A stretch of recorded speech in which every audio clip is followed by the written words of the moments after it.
இருக்கிறான், இந்தியாவில் இருக்கிறான் 2%. உலகத்தில் இருக்கக்கூடியவன் இலுமினாட்டி என்று சொல்லக்கூடிய யூதன். இந்த உலகத்தில் இந்த இந்தியாவில் சொல்ல போனா என்ன சங்கிகள் அப்படின்னு சொல்லலாம். அதாவது சண்டையை மூட்டிவிட்டு குளிர்காயக்கூடிய இலுமினாட்டிகள் அப்படின்னு சொல்லுவாங்க. இப்போ 98% மக்கள் ஒருவனே தேவன், ஒருவன் தான் இறைவன் என்ற நம்பிக்கையில் இருக்கும் பொழுது அந்த 98 பேரையும் சண்டை மூட்டி விட முடியல. அதனால என்ன செஞ்சா, அந்த 98 பேரை 90 குரூப்பா பிரிச்சுட்டா அவனுக்கு மத்தியில சண்டை மூட்டி விடலாம் என்ற ஒரு திட்டத்தின் அடிப்படையில் தான் மனிதர்கள் ஜாதி வாரியாக பிரிக்கப்பட்டார்கள். ஜாதி வாரியாக பிரிக்கப்பட்டு புறக்கணிக்கப்படுகிறார்கள். சில வழிபாட்டு தலங்களுக்குள்ள இவர்கள் எல்லாம் வரக்கூடாதுன்னு சொல்லி சமீபத்தில் அதனுடைய எஃபெக்ட் இன்னைக்கு வரைக்கும் தமிழ்நாட்டில் இருக்கு. புதுக்கோட்டை மாவட்டம் ஆவுடையார் கோவில் தாலுக்கால தீயத்தூர் என்ற ஊர்ல ஒரு 12 குடும்பங்கள் தாழ்த்தப்பட்ட பிற்படுத்தப்பட்ட, நம்ம அப்படி சொல்லக்கூடாது, அவர்களுடைய அந்த ஜாதியின் அடிப்படையில் அவர்கள் என்ன செய்யறாங்க, ஒரு 12 குடும்பத்தார்கள் வாழுகிறார்கள். அவர்களுக்கு கோவிலுக்கு செல்வதற்கு தடை விதிக்கப்படுகிறது. அவர்களை 2ஆந்திர 3ஆந்திர குடிமக்களாக பார்க்கிறார்கள். எந்த அளவுக்கு சொன்னா மிருகத்தை விட கேவலமாக பார்க்கக்கூடிய ஒரு சூழல் எல்லாம் ஏற்படுகிறது. அப்ப குலத்தால் வேறுபட்டு ஜாதியால் தாழ்த்தப்பட்டு மக்களுக்கு மத்தியிலே கேவலப்படும் பொழுது அந்த மக்கள் எடுத்த முடிவு என்ன? தீயத்தூர் மக்கள், ஆவுடையார் கோவில் தாலுக்காவில் இருக்கக்கூடிய தீயத்தூர் மக்களுடைய எடுத்த முடிவு என்ன? நாங்கெல்லாம் இஸ்லாத்துக்கு வர போறோம். ஏன்னா இஸ்லாத்துல ஜாதி கிடையாது, ஒன்றே குலம் ஒருவனே தேவன் என்ற சித்தாந்தத்தை ஓங்கி முழங்கக்கூடியது இஸ்லாம் மட்டும்தான் அப்படின்னு சொல்லி இஸ்லாத்துக்கு வர வந்தாங்க. இஸ்லாத்துக்கு வருவதாக அறிவித்தார்கள். மீனாட்சிபுரம் சமீபத்தில் ஒரு 15 வருஷத்துக்கு முன்னாடி ஊரே இஸ்லாத்துக்கு வந்தது. ஏன்னா தாழ்த்தப்பட்ட மக்கள், எங்கெல்லாம் மனிதர்கள் வழிபாட்டு தலங்கள்ல இருந்து நீங்க வரக்கூடாது, நீ தாழ்த்தப்பட்டவன், நீ கருப்பினத்தை சார்ந்தவன் அப்படின்னு எங்கெல்லாம் அவங்க ஒதுக்கப்பட்டாங்களோ என்ன செய்யறாங்க, அவர்கள் ஒதுக்கப்பட்ட அந்த மக்கள் பிறகு மத்தியிலே வாழ்ந்து காட்ட வேண்டும் என்பதற்காக என்ன செய்யறாங்க, இஸ்லாத்தை தன்னுடைய வாழ்வியல் மரபாக ஏற்றுக்கொள்கிறார்கள். அப்படி ஹபஷீனம் என்று சொல்லக்கூடிய பிலால் அவர்களை அல்லாஹ்வுடைய தூதர் அவர்கள் அந்த புரட்சியை முதல்ல செய்யக்கூடியவங்க அல்லாஹ்வுடைய தூதர் ஸல்லல்லாஹு அலைஹி வஸல்லம். பிலால் அவர்களை எந்த கோவில் கரவறைக்குள் இன்னைக்கு வரைக்கும் இந்த ஜாதியை சார்ந்தவர் உள்ள வரக்கூடாது என்று தாழ்த்தப்பட்ட ஜாதி என்று சொல்லப்படுகிற மக்கள் இன்னைக்கு வரைக்கும் எந்த கோவிலாக இருக்கட்டும், ஸ்ரீரங்கம் கோவிலாக இருக்கட்டும், எந்த வழிபாட்டு தலங்களாக இருக்கட்டும், அதனுடைய சட்டத்திட்டத்திற்கோ அவர்கள் செல்லக்கூடாது என்ற அந்த சட்டத்துக்குள்ள நம்ம போகல. ஆனால் அப்படி ஒதுக்கப்பட்ட அந்த ஒடுக்கப்பட்ட மக்களை 1400 ஆண்டுகளுக்கு முன்பே மக்காவில் கருப்பு இனம், இவர் பிலால் ஹபஷி அப்படி என்று சொல்லப்பட்ட அந்த மனிதரை பிலாலை காபத்துல்லாவுக்கு மேலே ஏற்றி அழகு பார்த்தவர்கள் அல்லாஹ்வுடைய தூதர் ஸல்லல்லாஹு அலைஹி வஸல்லம். அப்போ இஸ்லாம் என்பது குலத்தை உடைக்கிறது. கருப்பு இனம் வெள்ளை இனம் என்ற பாகுபாடு இல்லாமல் குலத்தை ஒழித்து இறை வழிபாட்டு தலங்கள் என்பது அனைவருக்கும் சொந்தமானது. இறைவன் என்பவன் ஒன்றே குலம் ஒருவனே தேவன் என்பதை அன்னைக்கு 1400 ஆண்டுகளுக்கு முன்பு அல்லாஹ்வுடைய தூதர் ஸல்லல்லாஹு அலைஹி வஸல்லம் அவர்கள் புரட்சி செய்து வாழ்வியல் புரட்சியாக அவர்கள் செய்த சாதனை தான் இன்றைக்கு வரைக்கும் எல்லா மக்களும் சுதந்திரத்தோடு உலகத்திலே இருக்கக்கூடிய ஒரு சூழல் ஏற்பட்டிருக்கிறது, சில இலுமினாட்டிகளுடைய சூழ்ச்சியான விஷயத்தை தவிர. அப்போ எல்லா மக்களும் ஒரே இனம் ஒரே ஜாதி என்ற அடிப்படையில் இருக்கும் வரை மக்களுக்கு மத்தியிலே பிளவுகள் இல்லை.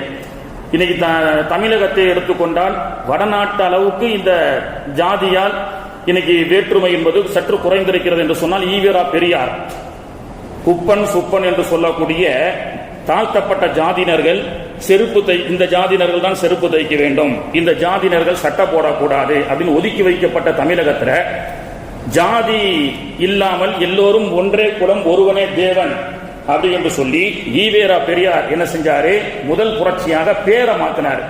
இந்த தாழ்த்தப்பட்ட ஜாதியை சார்ந்த மக்கள் எல்லாம் உயர்த்தப்பட்ட ஜாதி என்று சொல்லக்கூடிய 2% இருக்கக்கூடிய சனாதானம் பேசக்கூடிய சனாதனத்தால் சொல்லக்கூடிய ஜாதி பிரிவினையை உடைத்தார். எதுல இருந்து ஸ்டார்ட் பண்றாருன்னு சொன்னா, குப்பா இங்க வாடா அப்படின்னு சொன்னா அவன் துண்டை கட்டிட்டு கையை கட்டிட்டு போய் நிக்கணும். யாரு? உயர்ந்த ஜாதி மக்களுக்கு மத்தியில. ஊருக்குள்ள வரக்கூடாது, ஊர்ல இருக்கக்கூடிய தண்ணீர் பிடிக்க கூடாது, இந்த ஜாதியினர்களுக்கு மட்டும்தான் அந்த தண்ணீர் சொந்தம் அப்படின்னு சொல்லப்படக்கூடிய அளவுக்கு ஈவேரா பெரியார் ஒரு புரட்சி செஞ்சாரு. பேரை மாத்தி வைங்கடா அப்படின்னாரு. ஏன்னா குப்பன் சுப்பன்னு கூப்பிட்டா கும்முட்ற சாமின்னு கையை கட்டி நிற்பான். யாரு? உயர்ந்த ஜாதி மக்களை பார்த்து சாமின்னு சொன்னான், கடவுளே அப்படின்னு சொன்னான். ஏன்னா அவன் பிரம்மனுடைய நெத்தியிலிருந்து பிறந்தவன் அப்படின்னு சொல்லி அவனுக்கு ஒரு சிறப்பை அவனே உருவாக்கிட்டான். அப்படி சொல்லும் போது ஈவாரா பெரியார் என்ன செஞ்சாரு, முதல்ல பேரை மாத்து, வெள்ளச்சாமி, கருப்புச்சாமி, வேலுச்சாமி, குப்புசாமி அப்படின்னு சொல்லி பேரை மாத்தி வை, பேர்லயே சாமியை கொண்டு வா. நீ ஏன்டா அவனை போய் சாமின்ற? எல்லோருமே ஒரே குலம் ஒரே தேவன். அப்போ நீ அவனை பார்த்து சாமின்னு சொல்றதை விட உன்னை கூப்பிடும் போது அவன் உன்னை சாமின்னு சொல்லட்டும். சோ முதல் புரட்சி பேரை மாத்து, குப்புசாமி, மயில்சாமி அப்படின்னு சொல்லி பேரை மாத்தி நீயே அவனை கடவுள்ன்ற, நீயும் கடவுளுடைய ஒரே படைப்பு தான் அப்படின்னு சொல்லி பேர் மாற்று புரட்சி செய்தார் ஈவரா பெரியார். முதல் புரட்சி அதுலதான் இன்னைக்கு மயில்சாமி, குப்புசாமி, ரங்கசாமி அப்படின்ற பேர். அப்போ சாமி என்று ஒரு கடவுளுடைய அவதாரம் என்றோ, கடவுளுடைய நெத்தியில் பிரம்மன் நெத்தியில் பிறந்த காரணத்தினால் அவன் ஒரு கடவுளாகவோ உயர்ந்த ஜாதியாகவோ ஆக மாட்டான். எனவே நீயும் பேர்ல சாமின்னு வையி அப்படின்னு சொல்லி முதல் புரட்சியாக ஈவேரா பெரியார் என்ன செஞ்சாரு, ஒரு புரட்சி செய்கின்றார். இந்த புரட்சி என்பது தமிழகத்தில் இருக்கின்ற காரணத்தினால் ஜாதி பிரிவால் சற்று இன்னைக்கு விழிப்புணர்வு ஆகி ஜாதியினுடைய வேற்றுமை சற்று குறைவாக இருந்தாலும் இன்னைக்கும் அன்றாடம் ஜாதியால் ஒதுக்கப்பட்ட மக்கள் என்ன செய்யறாங்க, இருந்துகிட்டே இருக்கிறாங்க. அல்லாஹ்வுடைய தூதரும் அப்படிப்பட்ட ஒரு புரட்சி செய்தாங்க. ஸல்லல்லாஹு அலைஹி வஸல்லம் அவர்கள் ஒரு பயணத்துல ஒட்டகத்துல பால் கறக்கணும், யாருப்பா கறக்கிறதுன்னு கேட்டாங்க. அப்போ ஒருத்தர் எந்திரிச்சு, அல்லாஹ்வுடைய தூதரே நான் கறக்கிறேன் அப்படின்னு சொன்னாரு. உன் பேர் என்னன்னு கேட்டாங்க. ஒட்டகத்துல பால் கறப்பதற்கும் அவருடைய பேருக்கும் என்ன சம்பந்தம்? அல்லாஹ்வுடைய தூதர் கேட்டாங்க, உன்னுடைய பேர் என்ன அப்படின்னு சொல்லி. அவர் சொன்னாரு ஹர்ப் அப்படின்னு சொன்னாரு. ஹர்ப்னா போர்னு அர்த்தம். அவர் பேரே சண்டை. ஏன்னா நபிகள் நாயகம் வரத்துக்கு முன்னாடி இந்த இனவெறி, ஜாதி வெறி, குலவெறியால் எல்லா நேரமும் பாக்கெட்ல அருவாலோடய சுத்தி கொண்டிருக்கக்கூடிய சண்டை மூடோடயே இருக்கிறாங்கன்னு சொல்றாங்களே, எப்ப பார்த்தாலும் சண்டை போட்டுட்டே இருப்பான் அப்படின்னு. இந்த மாதிரி தான் அரபு நாட்டில் வாழ்ந்துட்டு இருந்தாங்க நபிகள் நாயகம் பிறக்கிறதுக்கு முன்னாடி. சோறு சாப்பிடாம இருப்பான், அன்றாடம் சண்டை போடாம இருக்க மாட்டான். அப்படிப்பட்ட மனிதர்களை எல்லாம் அல்லாஹ்வுடைய தூதர் அவர்கள் கூப்பிட்டு, என்னப்பா உன் பேரு என்ன? ஹர்ப். பேரை மாத்தினாங்க. ஹர்ப் சண்டையா? இந்த பேர் வேண்டாம், கலவரமாக இருக்கிறது, தீவிரவாத அடிப்படையில் இருக்கு, நல்ல பேரா வையி, கூப்பிட்டா அதுல ஒரு அர்த்தமுள்ள பேரா வையி அப்படின்னு அல்லாஹ்வுடைய தூதர் அவர்கள் சொன்னார்கள். அப்புறம் இன்னொருத்தர் கூப்பிட்டு, உன் பேர் என்னன்னு கேட்டாங்க. முர்ரா அப்படின்னு சொன்னாரு. கசப்பு.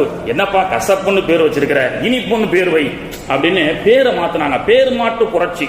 இன்னைக்கு ஈவேரா பெரியார் செய்த இந்த புரட்சி இருக்குல்ல, குப்பனையும் சுப்பனையும் குப்புசாமி என்றும் ரங்கசாமி என்றும் பெயரை மாற்றி அவனுடைய வாழ்வாதார கண்ணியத்தை அவர் மாற்றி கொடுத்தார் அல்லவா. அதே போன்று 1400 ஆண்டுகளுக்கு முன்பு சண்டையிட்டுக் கொண்டிருந்த ஜாதியால் பிரிவினை செய்த அந்த மக்களை அல்லாஹ்வுடைய தூதர் அவர்கள் பெயரை மாற்றி சாதனை செய்தார்கள், இணக்கத்தை ஏற்படுத்தினார்கள். இணக்கம் மட்டுமே இஸ்லாம் சொல்லிக் கொடுக்கிறது.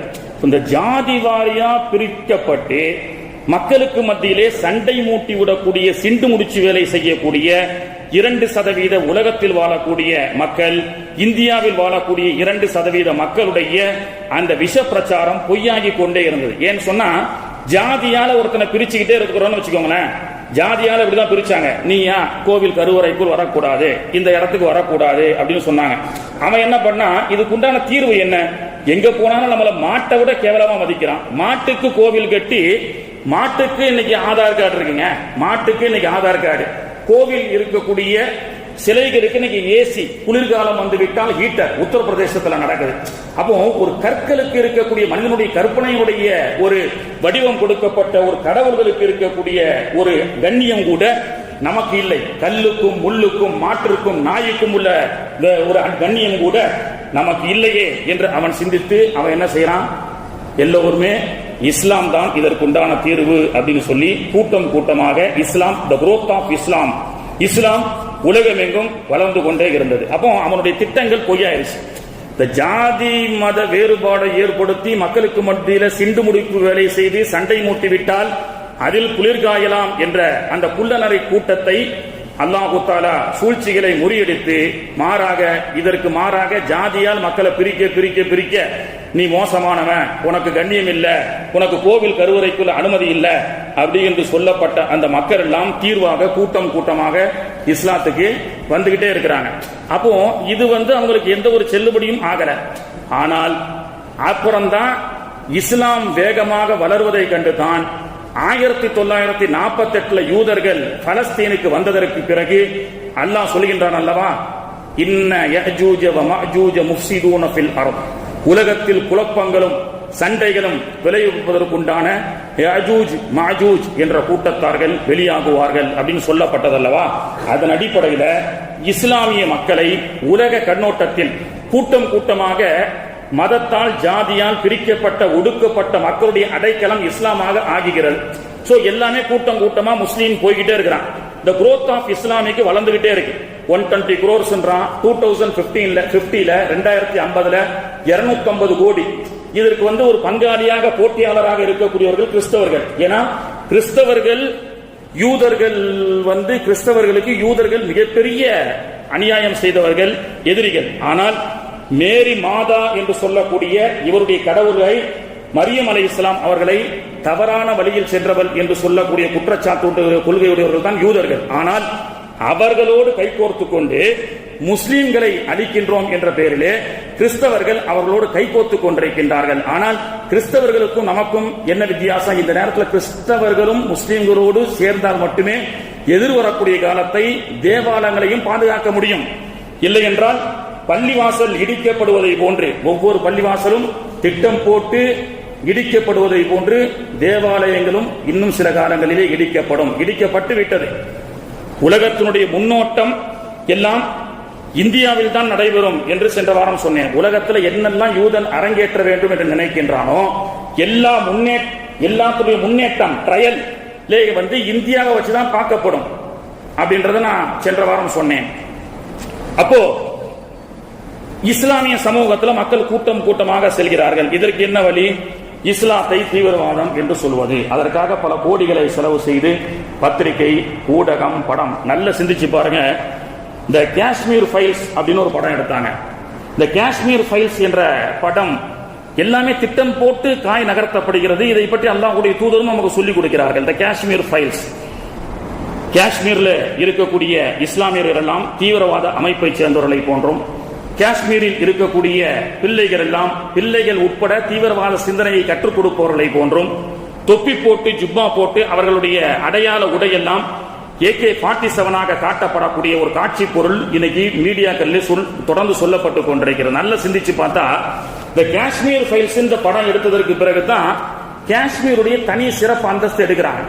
இந்த சிறப்பு அந்தஸ்து எடுத்துட்டாங்க நம்ம பேசுறோம். அதை பத்தி நம்ம பேசுவோம். இந்த காஷ்மீர் ஃபைல்ஸ் படத்தை எடுத்து மக்களுக்கு மத்தியிலே ஒரு உள்ளத்துல முஸ்லீம்கள் சொன்னா இப்படிதான், அப்ப காஷ்மீர் மக்கள்னா இப்படிதான் இருப்பாங்க, தீவிரவாதி போல அப்படின்னு வெகுஜன மக்கள், பொதுமக்கள், இந்துக்கள் இருக்கிறாங்களே, இவங்க உள்ளத்துல விதைச்சிட்டு படத்தை பார்த்துட்டு இவனுடைய மனசெல்லாம் பாயை பார்த்தா பாய் ஜோப்ல குண்டு இருக்குமான்ற எண்ணம் வந்துடும். பஸ்ல ஏறினா நம்ம பக்கத்துல எவனும் உட்கார மாட்டேங்கிறான். ஐயா இடம் இருக்கு உட்காருங்கன்னு சொன்னா பாய் பாக்கெட்ல குண்டு போட்டிருப்பாரான்னு நினைக்கிறானா இல்லையா? இது விதைக்கிறது யாரு? படங்கள். நம்ம எந்த படத்தை போய் அந்த கதாநாயகன் படம் சொல்லி டிக்கெட் எடுத்து பாக்குறோமோ, நம்ம சமூகத்தை அறுப்பதற்குண்டான ஒரு அந்த இதை நம்மளே செலவு செய்யறோம். போய் நம்ம ஆளுங்களே போய் பார்க்கறான். இது ஒரு திட்டம். இந்த காஷ்மீர் ஃபைல்ஸ் படம் எடுக்கப்படுது. அடுத்து காஷ்மீருடைய தனி அந்தஸ்து பறிக்கப்படுது. அதை பத்தி யாரும் பேச மாட்டாங்க. பாய்களுக்கு தேவைதான்பா, ஏன்னா அவங்க அப்படிலாம் வாழ்ந்துருக்கிறாங்கன்னு சொல்லி அவங்க படத்தை போய் பார்த்துட்டானே. ஏன்னா படம் அவ்வளவு பெரிய தாக்கத்தை ஏற்படுத்துமா நமக்கு தோணும். அடுத்து பாருங்க, இஸ்லாமிய சட்டத்திட்டங்கள் பெண்களுக்கு எதிரானது இத்தா என்ற அந்த விஷயத்தில் வைத்து ஒரு படம் எடுக்கிறான். மலையாளத்துல, தமிழ்ல, தெலுங்குல ஒரு படம் எடுக்கிறான். இஸ்லாமிய பெண்கள் என்ன செய்யறாங்க? வஞ்சிக்கப்படுகிறார்கள் ஷரியத் சட்டத்தின் அடிப்படையில் அப்படின்னு சொல்லி அந்த படம் முழுவதாக எல்லா இடத்திலையும் போடப்பட்டு பிறகு சொல்றான் ட்ரிபிள் தலாக் இஸ்லாத்தில் எடுக்கப்படும் சொல்றான். அப்போ மக்களுடைய உள்ளத்துல முதல்ல விதைப்பதற்கு இவன் பயன்படுத்தக்கூடியது என்ன? படம், திரைப்படங்கள். அப்புறம் இப்போ சமீபத்தில் காவி சிந்தனையுடைய ஒரு நடிகன் ப்ரொடியூஸ் செய்து அமரன் என்ற ஒரு படம் எடுக்கப்பட்டது. நமக்கு தெரியும். நல்ல பாருங்க, அந்த படம் எடுக்கப்பட்டதற்கு பிறகு முஸ்லிம்கள தீவிரவாதிகள் இவர்கள் எல்லாம் ISIS ஹிஸ்புல்லாஹ் தொடர்பு உள்ளவங்க அப்படின்னு சொல்லிட்டானா. இப்படி சொன்னதற்கு பிறகு அடுத்து அவன் எடுக்கக்கூடியது என்ன? சாம்பல் பள்ளிவாசல், அஜ்மீர் தர்கா அப்படின்னு சொல்லி. அப்ப முதல்ல மக்களுடைய உள்ளத்துல இஸ்லாமிய மக்களின் மீது ஒரு வெறுப்பு பிரச்சாரத்தை மீடியாக்கள் மூலமாக, டிவி படத்தின் மூலமாக சொல்லிவிட்டு பிறகு இவர்களுடைய உரிமையை பறிக்கக்கூடிய ஒரு வேலையை யூதன் கையில் எடுத்து செய்து கொண்டிருக்கின்றான். அதன் அடிப்படையில் தான் ஒவ்வொரு விஷ கருத்துக்களும் படத்தின் மூலமாக சொல்லப்பட்டு பாபர் மசூதி பறிக்கப்பட்டது. இன்று அதி பயங்கரவாத செயல் என்று சொல்லக்கூடிய பைத்துல் முக்கத்தஸை இடிப்பதற்காக யூதர்கள் கொத்து கொத்தாக இஸ்லாமிய மக்களை அழித்துக் கொண்டிருக்கின்றார்கள். இப்படி சண்டை என்பதோ ஜிஹாத் என்பதோ இஸ்லாம் ஒருபோதும் ஏற்கவில்லை. அதனால தான் அல்லாஹ்வுடைய தூதர் அவர்கள் ஹர்பு பேரே சண்டை அப்படின்னு வைக்கப்பட்ட மனிதரை கூப்பிட்டு இப்படி வைக்காதப்பான்னு சொன்னாங்க. இந்த காஷ்மீருடைய தனி அந்தஸ்துனா என்ன? இப்போ காஷ்மீருடைய தனி அந்தஸ்து என்பது காஷ்மீர் இந்தியாவுக்குள்ள தான் இருக்கு. ஆனால் காஷ்மீரில் வாழக்கூடிய மக்கள் மட்டும், காஷ்மீர் சிட்டிசன்ஸ் மட்டும், அது ஸ்டேட்ல ஒரு வித்தியாசப்படுகிறது. அவர்கள் மட்டும்தான் அங்கே சொத்து வாங்க முடியும், அவர்கள் மட்டும்தான் அங்கே சொத்து வாங்கி இருக்க முடியும். சிட்டிசனாக இந்தியாவுக்குள்ள இருக்கும், ஆனா ஒரு தனி நாடாக ஒரு அந்தஸ்தாக இருக்கும். அதனால அதை முதல்ல பறிக்கணும். எதற்காக? ரிலையன்ஸ் அம்பானி போன்ற பெருங்கொண்ட முதலாளிகள் அந்த இயற்கை வளத்தை சுரண்டுவதற்காக, காஷ்மீரிய மக்களை அவர்களை அகதிகளாக ஆக்குவதற்காக, காஷ்மீரி மக்களை அவர்களை அந்த ஊரை விட்டு விரட்டுவதற்குண்டான ஒரு திட்டம் தான் காஷ்மீர் தனி அந்தஸ்து எடுக்கப்படும் அப்படின்னு சொல்லப்பட்டது. இப்போ பலஸ்தீனுக்கு வருவோம். இந்தியாவுடைய அரசியலையும் பாருங்க, உலக அரசியலையும் பாருங்க, அல்லாஹ்வுடைய தூதர் அவர்கள் சொன்னதையும் பாருங்க. பலஸ்தீன் பைத்துல் முக்கத்தஸ் மூசா அலைஹிஸ்ஸலாத்து வஸ்ஸலாம் அவர்களுடைய காலத்திற்கு பிறகு 40 ஆண்டுகள் யூதர்கள் அங்கு வாழ்வதற்கு அல்லாஹ் தடை செஞ்சிருந்தான். பிறகு போன வாரம் வரலாறு சொன்ன உசைர் அலைஹிஸ்ஸலாம் மூலமாக மீண்டும் அது கட்டப்படுகிறது. மீண்டும் ஈசா நபியினுடைய காலத்திலே ஈசா நபியை கொலை செய்ய முயற்சி செய்து அவர்கள் அட்டூழியம் புரிந்த காரணத்தினால் ஹராமுன் அலா கரியத்தின், அந்த பூமியிலே வாழ்வதை நான் அவர்களுக்கு ஹராமாக்கி விட்டேன் அப்படின்னு அல்லாஹ் தஆலா சொன்னான். அப்போ பலஸ்தீன்ல யூதர்கள் வாழ்வது கூடாது, ஹராம் அப்படின்னு அல்லாஹ் தஆலா சொல்லியிருந்தான். அங்க வரக்கூடாது, அந்த பூமி புனித பூமி அப்படின்னு சொன்னான். உமர் ரலியல்லாஹு அன்ஹு அவர்கள் பலஸ்தீன் வெற்றி கொண்டதற்கு பிறகு அந்த சட்டத்தை, தி ஃபேக்ட் ஆஃப் உமர் அப்படின்னு சொல்லி ஒரு சட்டம் இருக்குங்க. உமர் ரலியல்லாஹு கொண்டு வந்த ஃபேக்ட் சட்டங்கள், சில சட்ட திருத்தங்கள்னு ஒரு சட்டம் இருக்கு. அதுல உமர் ரலியல்லாஹு அன்ஹு அவர்கள் பலஸ்தீனுக்கு வந்து இந்த பலஸ்தீனுடைய பூமியில இஸ்ரேலர்கள் வாழக்கூடாது, யூதர்கள் வாழக்கூடாதுன்றதை மாத்தி தி ஃபேக்ட் ஆஃப் உமர்ல என்ன சொல்றாங்க, அதாவது யூதர்கள் வந்து வழிப்பயணமாக அந்த வழியாக வந்தா கூட பாலஸ்தீன்ல கால வைக்க கூடாது. இது குர்ஆனுடைய சட்டம். அல்லாஹ் சொல்லியிருந்தான் புனித பூமியில ஹராமுன் அலா கரியத்தின், அங்கே வரக்கூடாது அப்படின்னு அல்லாஹ் தஆலா சொன்னான். பிறகு உமர் ரலியல்லாஹு அன்ஹு அவர்கள் அந்த வழியாக கூட யூதர்கள் வர முடியாத ஒரு சூழல் தான் இருந்தது.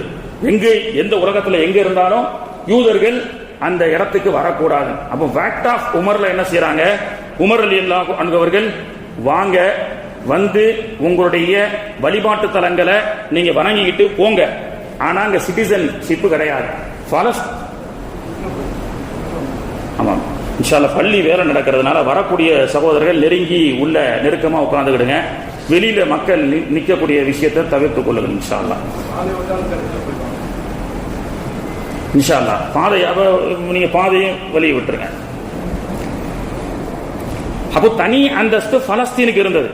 இந்த ஃபேக்ட் ஆஃப் உமருடைய அடிப்படையில் பலஸ்தீன் மக்கள் தான் இன்னைக்கு காஷ்மீருடைய தனி அந்தஸ்து பறிக்கப்பட்டது போன்று பலஸ்தீன்ல தனி அந்தஸ்து உலகத்தில் இருந்தது. பலஸ்தீன்ல யாரும் இடம் வாங்க முடியாது, அந்த ஊர் சிட்டிசன் மட்டும்தான் அங்கே இடம் வாங்க வேண்டும். வரலாம், வியாபாரம் செய்யலாம், பிழைக்கலாம், சென்று விடலாம். இந்த மாதிரி ஒரு ஆக்ட் தான் இருந்தது. ஆனால் 1948 அல்லாஹ் சொல்றான்ல, உலகத்தினுடைய கார்ப்பரேட்டுகளும் உலகத்தினுடைய அறிவுகள் முன்னேற்றம் அடையும் பொழுது மீண்டும் அவர்கள் இந்த ஊரிலே குடியேறுவார்கள் அப்படின்னு திட்டம் போட்டு காஷ்மீருடைய தனி அந்தஸ்தை பறித்து அந்த பூமிக்குள் ஆக்கிரமிப்பு செய்வதற்குண்டான வழியை இன்றைய அரசாங்கம் எப்படி காஷ்மீர்ல செய்திருக்கின்றதோ அதே போன்று பலஸ்தீன்ல 1948 ஐநா ஒரு சட்டம் போடுகிறது.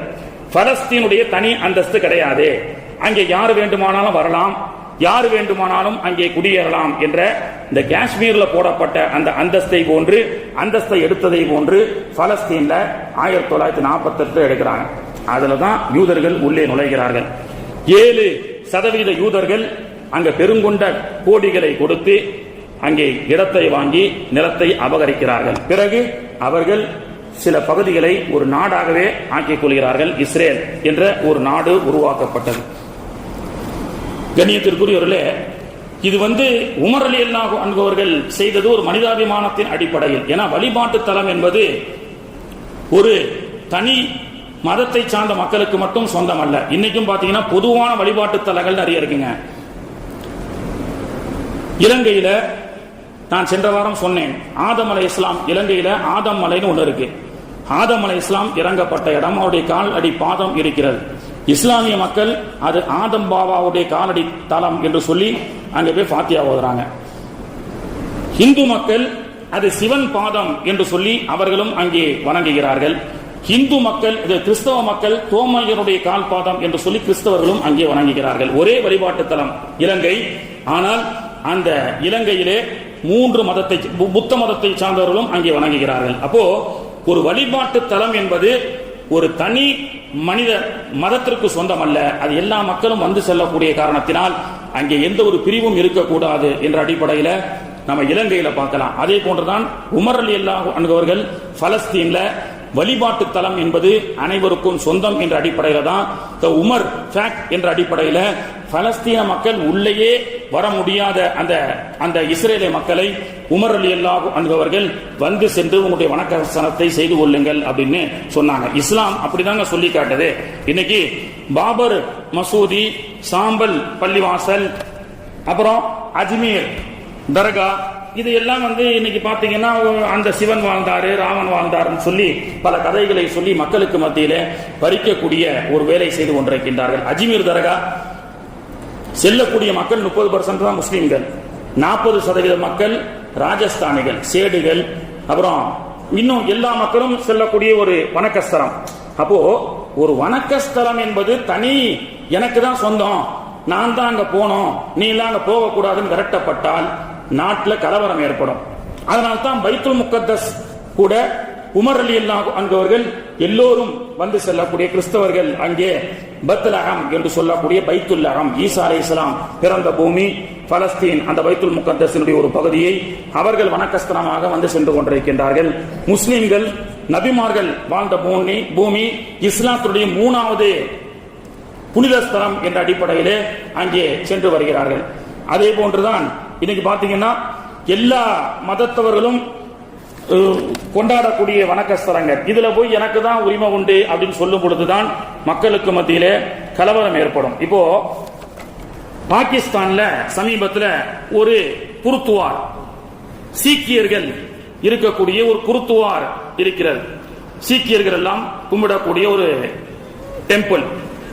அந்த பாகிஸ்தான்ல பெருங்கொண்ட மெஜாரிட்டியாக வாழக்கூடியவர்கள் இஸ்லாமியர்கள் என்று நமக்கு தெரியும். பொதுவாகவே பாகிஸ்தான் சொன்னா அவர் ஒரு தீவிரவாத நாடு அப்படின்னு மக்களுக்கு மத்தியில சொல்லிட்டு இருக்கிறாங்க.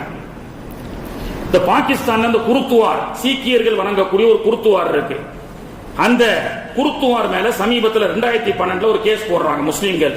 இது பள்ளிவாசலுக்கு சொந்தமானது அப்படின்னு சொல்லி, இது ஒரு பள்ளிவாசலுக்கு சொந்தமானது, எனவே இந்த குருத்துவார பள்ளிவாசலாக மாற்றப்பட வேண்டும் என்று சொல்லி பாகிஸ்தானுடைய சில முஸ்லிம்கள் சீக்கியர்கள் வணங்கக்கூடிய அந்த குருத்துவாரை எங்களுக்குரியது அப்படின்னு சொல்லி கேஸ் போடுறாங்க. இப்போ இங்கேயும் என்ன நடக்குது? முதல்ல சிவன் அவதாரம் எடுத்தாரு, பாபர் மசூதி என்பது ராமர் பிறந்த பூமி அப்படின்னு கேஸ் போடுறாங்களா இல்லையா? அப்ப கேஸ் போடப்பட்ட அந்த கேஸ கூட நடுநிலையாக இருக்கக்கூடிய இந்த இந்திய தேசம் என்பது மதசார்பற்ற நாடு அப்படின்னு சொல்றாங்க. இது மதசார்பற்ற நாடு. மக்களுக்கு மத்தியிலே மதம், இனம் வேறுபடலாம், ஆனால் சட்டம் என்பது மதத்துக்கும் அப்பாற்பட்டது. சட்டம் என்பது எல்லோருக்கும் பொதுவானது, எழுதப்பட்ட சட்டம். ஆனால் இன்னைக்கு அது மதிக்கப்படாமல் இஸ்லாமிய மக்கள் புறம் தள்ளப்பட்டு இன்னைக்கு இஸ்லாமிய வணக்கஸ்தலம் என்று சொல்லக்கூடிய ஒரு பள்ளிவாசல் இடிக்கப்பட்டு அதிலே ஒரு கோவில் கட்டப்பட்டிருக்கிறது. இங்கே நடைபெற்ற ஒரு சம்பவம். ஆனால் இஸ்லாமிய நாடாகவே அறிவிக்கப்பட்ட பாகிஸ்தான்ல ஒரு குருத்துவார், சீக்கியர்கள் வணங்கக்கூடிய ஒரு குருத்துவார் மேல கேஸ் போடுறாங்க, இது பள்ளிவாசல். ஆனால் அந்த கேஸ் ஜட்ஜ்மெண்ட் என்ன தெரியுமா? வாசிச்சு பார்க்கிறோம் பாருங்க. இந்த குருத்துவார் அந்த பள்ளிவாசலா, இது குருத்துவாரா என்று அந்த ஜட்ஜ்மெண்ட் வாசிக்கப்படும் பொழுது ஜட்ஜி வாசிக்கிறார், the Gurudwar which has been praying place of worship for 6 for about 100 years, 100 ஆண்டுகளாக சீக்கியர்கள் வணங்கக்கூடிய இந்த குருத்துவார் இருந்து கொண்டிருக்கின்றது.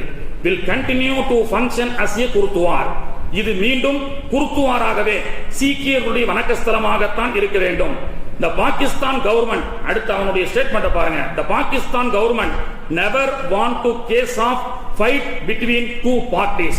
இந்த முஸ்லிம்களுக்கும் சீக்கியர்களுக்கும் இந்த கேஸின் மூலமாக, இந்த வழக்கின் மூலமாக இருவருக்கும் உண்டான ஒரு மத ஜாதி கலவரத்தை ஏற்படுத்துவதற்கு பாகிஸ்தான் அரசாங்கம் என்ன செய்யவில்லை, விரும்பவில்லை. So the Pakistan government is dismissing the case அப்படின்னு சொல்லி, இது பள்ளிவாசலுக்கு கிடையாது, அது குருத்துவாராகவே செயல்படும் என்று பாகிஸ்தான் இஸ்லாமிய நாடு, இஸ்லாமாபாத் என்று சொல்லக்கூடிய பாகிஸ்தான்ல கூட ஒரு குருத்துவார் பள்ளிவாசல் என்று விதானத்திற்கும் போது அது சீக்கியர்கள் 5%, 10% தான் பாகிஸ்தான்ல வாழ்றாங்க, பஞ்சாபிகள்.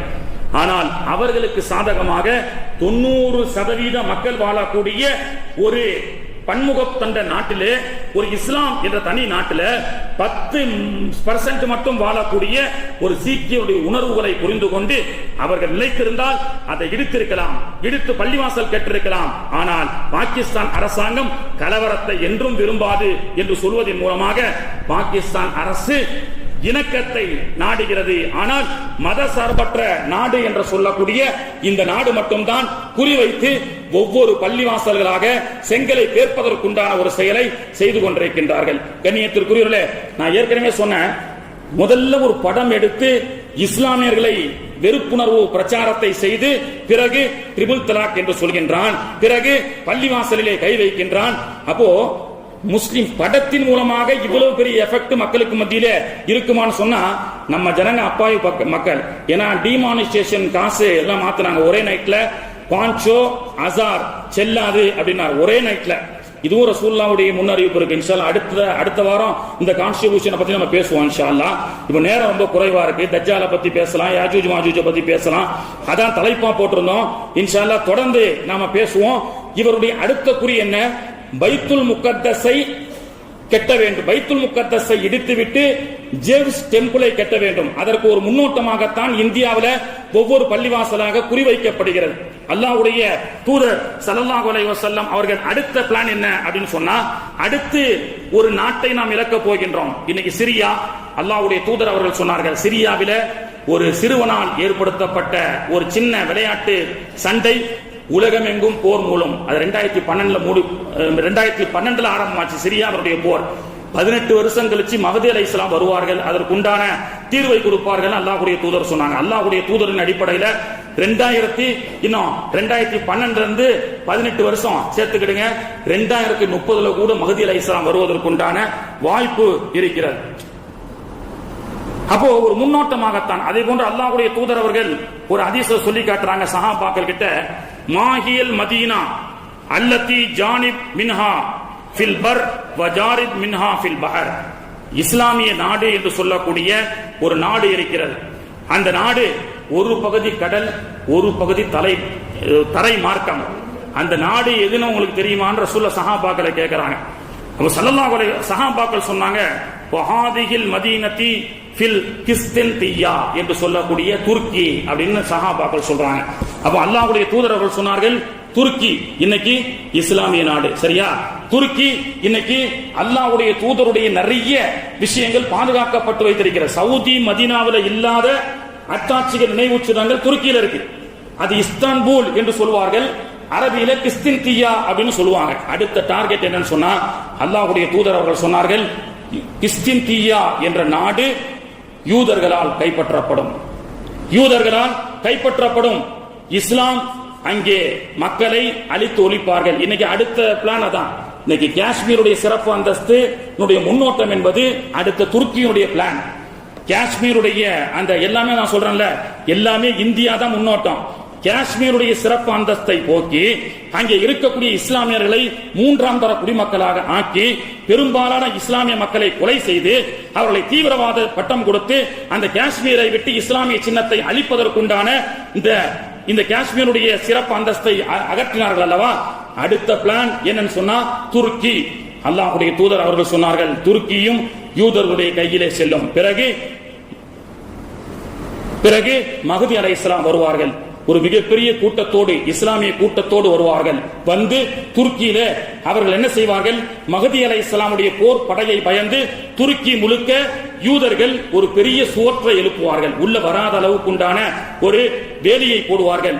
அப்பொழுது அந்த மஹதி அலைஹிஸ்ஸலாமும் அவர்களோடு வந்த கூட்டத்தார்களும் அந்த பார்டர்ல நின்று கொண்டு லா இலாஹ இல்லல்லாஹ் லா இலாஹ இல்லல்லாஹ் வஹ்தஹு லா ஷரீக லஹு அல்லாஹு அக்பர் என்று முழங்குவார்கள்.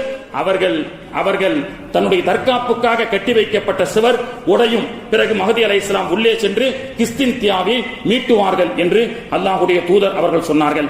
ஆக அல்லாஹ்வுடைய பள்ளிவாசல்களை பாதுகாப்பதற்குண்டான தியாகிகள் இருக்கும் வரை அல்லாஹ் பைத்துல் முக்கத்தஸை பாதுகாப்பான். பைத்துல் முக்கத்தஸ் இடிக்கப்பட்டு யூதர்கள் கோவிலை கட்ட ஆரம்பித்தால் இஸ்லாமிய மக்களுக்கு மிகப்பெரிய ஆபத்து என்று அல்லாஹ்வுடைய தூதர் அவர்கள் சொன்னார்கள். அந்த ஆபத்தை தான் இன்னைக்கு இஸ்லாமிய மக்கள் சந்தித்துக் கொண்டிருக்கின்றார்கள். ஆக பைத்துல் முக்கத்தஸ், மதீனா, இது போன்ற துருக்கி, இது போன்ற பள்ளிவாசல்களை நம்மை போன்ற தியாகிகள் இருக்கும் வரை, தக்குவா இருக்கும் வரை நாம் பாதுகாப்போம். பிறகு மக்காவை இடிப்பதற்கு ஒரு கூட்டம் வரும். மக்காவில ஒரு மிகப்பெரிய பூகம்பம் வரும் என்று சொன்னார்கள் அல்லாஹ்வுடைய தூதர் அவர்கள். ஏன் தெரியுமா? மக்காவை நோக்கி யூத படைகள் செல்வார்கள். யாஜூஜ் மாஜூஜ் செல்லும். ரியாத் வரை சென்று விட்டது, ஜித்தா வரை சென்று விட்டது. தியேட்டர் கட்டிட்டான். இன்னைக்கு ரியாத் செரமோனி புரோகிராம் என்ற அடிப்படையில் புனித பூமிகளிலே இன்ப களியாட்டங்களிலே மூழ்கி கொண்டிருக்கக்கூடிய யூத கைக்கூலிகள் ரியாத்ல மிகப்பெரிய செரமோனி என்ற அடிப்படையில் ஆட்டம் பாட்டம் கொண்டாட்டம் நடத்தியிருக்கிறார்கள் சவுதி அரசாங்கத்துடைய சல்மானுடைய ஆட்சியாளர்கள்.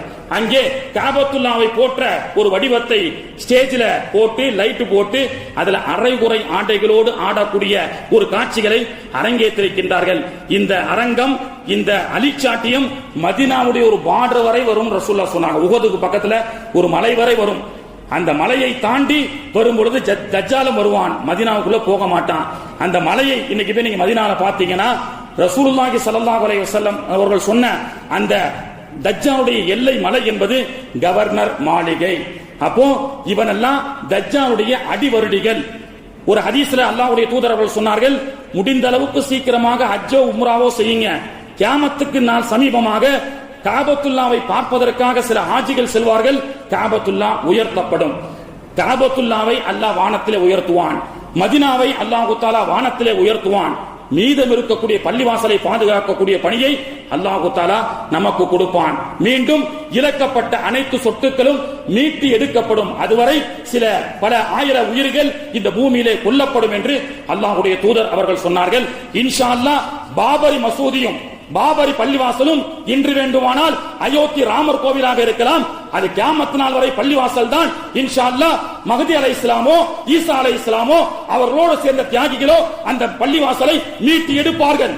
எப்படி மதீனாவை மீட்டு எடுக்க போகின்றோமோ, மக்காவை அல்லாஹ் உயர்த்துவானோ, பைத்துல் முக்கத்தஸை அல்லாஹ் பாதுகாப்பானோ, துருக்கியை அல்லாஹ் தஆலா பாதுகாப்பானோ, இது போன்று அல்லாஹ்வுடைய பள்ளிவாசலை அல்லாஹ் தஆலா நிச்சயமாக பாதுகாப்பான். அதற்கு நாம் எடுக்க வேண்டிய ஆயுதம் ஒண்ணுமில்ல, தக்வா என்ற இறையச்சம். நம்ம இறையச்சம். ஏன்னா மஹதி அலைஹிஸ்ஸலாம் வாளை கொண்டு போர் செய்ய மாட்டார்கள். லா இலாஹ இல்லல்லாஹ் அல்லாஹு அக்பர் என்று சொன்னால் யூதர்களுடைய கோட்டைகள் எல்லாம் சுக்குநூறாக நொறுங்கும் என்று அல்லாஹ்வுடைய தூதர் ஸல்லல்லாஹு அலைஹி வஸல்லம் அவர்கள் சொல்லி காண்பித்தார்கள். கண்ணியத்திற்குரிய அல்லாஹ்வின் நல்லடியார்களே, இதுவெல்லாம் எப்பொழுது நடக்க போகிறது? வருஷத்தை கணக்கு பண்ணி இன்ஷா அல்லாஹ் அடுத்த வாரம் தஜ்ஜாலுடைய வருகை எப்படி இருக்கும், இந்த உலகத்தில் நடக்கக்கூடிய, இந்த இந்தியாவில் நடக்கக்கூடிய டிமானிட்டேஷன். நான் ஏன் சொல்றேன்னா, எல்லாமே முன்னோட்டம்னு சொல்லி படம் அவ்வளவு பெரிய தாக்குதலை ஏற்படுத்துமா? இஸ்லாமிய மக்கள் தீவிரவாதின்னு படத்துல சொன்னா மக்களுடைய உள்ளத்துல தாக்கம் ஏற்படுமான்னு சொன்னா, நம்ம மாதிரி அப்பாவிகள், இந்திய மக்களை மாதிரி அப்பாவிகள் யாரும் கிடையாது. ஏன்னா ஒரே இரவுல 500 ரூபா 1000 ரூபாய் செல்லாதுன்னு சொன்னாங்க. பிறகு சொன்னாங்க 2000 ரூபாய் புதுசா ஒரு நோட்டு விடுறாரு, ஆரஞ்சு கலர்ல வர போகுதுன்னு சொல்லி. சரி, அதை கூட நம்பி என்ன செஞ்சோம், வாங்கி போலாங்கன்னா திரும்ப கொஞ்ச நாள் அது ஒன் வேவா போயிருச்சு எல்லாமே, திருப்பி அதுவும் செல்லாதுன்னு சொல்லிட்டாங்களா இல்லையா? அதுல ஒரு கட்டுக்கதை கெட்டாங்க பாருங்க. இந்த அரசாங்கத்துல கருப்பு பணங்கள் எல்லாம் பழைய நோட்டுல பதுக்கப்படுகிறது. எனவே 2000 ரூபாய் நோட்டுல ஒரு சிப்பு செட் பண்ண போறாங்க. சேட்டலைட் பவர்ல எந்த காசு எங்க இருக்குன்னு கண்டுபிடிக்க முடியும் சொன்னா, அந்த மாதிரி முட்டாள்தனமான கருத்துக்களையும் நம்ம நம்பணுமா இல்லையா? ஸ்விஸ் பேங்க்ல பூரா ஸ்விஸ் பேங்க் में ब्लैक கரன்சி லாக் होगा, वो கரன்சி निकलना है तो 500,000 செல்லாது அப்படின்னு சொல்லி தான் எடுத்தாரு. அப்ப 2000 ரூபாய் நோட்டு, ஆரஞ்சு நோட்டை பார்த்த உடனே இதுல மோடி ஒரு சிப்பு வச்சிருக்கிறாரு. இது எங்க இருந்தாலும் சேட்டலைட் பவரால கண்டுபிடிக்க முடியும். ஏன்னா இது ஜிபிஆர்எஸ் ட்ராக் இருக்கு என்று சொல்லப்பட்ட புல்டாக்களை எல்லாம் நாம நம்பின மாதிரி இன்னும் நிறைய விஷயங்களை நம்ம நம்பிட்டு இருக்கிறோம்ல. அதுதான் படம் என்பது என்ன, விளையாட்டு என்பது என்ன, எவன் ஹீரோ எவன் விரோதி என்று கூட தெரியாமல் அப்பாவி மக்களாக நாம் வாழ்ந்து கொண்டிருக்கின்றோம் கண்ணியத்திற்குரியவர்களே. எனவே இது போன்ற நிகழ்வுகள் இன்னும் கூடிய விரைவில், இன்னும் 2030க்குள்ள மஹதி அலைஹிஸ்ஸலாம் பிறந்துட்டாங்க, வெளியாயிருவாங்க.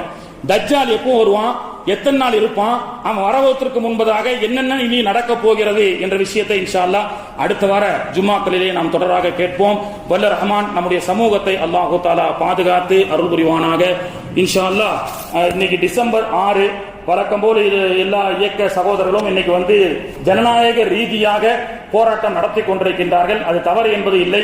ஜனநாயக ரீதியாக நாம் போராட்டம் செய்து கொண்டே இருப்போம். அடுத்த வர ஜெனரேஷனுக்கு சொல்லிக்கிட்டே இருப்போம், இது பள்ளிவாசல்பா, இது கோவில் இல்ல. ஒரு காலத்துல 92ல எல்லாமே சேர்ந்து இடிச்சு இது ஒரு கோவிலா கட்டிருக்கிறாங்க. அடுத்த வர ஜெனரேஷனுக்கு சொல்லணுமா இல்லையா? இல்ல மறந்துடுவோம். அதனால ஒரு போராட்டம் எடுக்க வேண்டியதும் ஒரு கட்டாய அவசியமாக இருக்கின்றது. ஒரு நல்ல விஷயம். அதன் அடிப்படையில் இயக்க சகோதரர்கள் ஐயம்பேட்டையில பஜார்ல இன்னைக்கு 5:30க்கு பாபர் மசூதி இழந்த ஒரு போராட்டத்தை இன்ஷா அல்லாஹ் நடத்த இருக்கிறார்கள். வாய்ப்புள்ள சகோதரர்கள் கலந்து கொள்ளுங்கள். அடுத்தபடியாக ஜாமியா அன்வாருல் உலூம் என்று சொல்லக்கூடிய தமிழகத்தில் பிரசித்தி பெற்ற ஒரு மதரசா திருச்சியில இருக்கிறது, ஜமால் முகமது காலேஜிக்கு பக்கத்துல. அந்த மதரசாவுடைய கேலண்டர் இருப்பதற்காக எதிர்கால உலமாக்கள் சில பேர் வந்திருக்கிறார்கள். இன்ஷா அல்லாஹ் மதரசாவுடைய வளர்ச்சிக்காக நீங்கள் இன்ஷா அல்லாஹ் இதை வாங்கி பயனடையுங்கள். இன்ஷா அல்லாஹ் சுன்னத் தொழாதவங்க தொழுது கொள்ளுங்க. வாஹிரு தஅவானா அனில் ஹம்துலில்லாஹி ரப்பில் ஆலமீன். பண்றது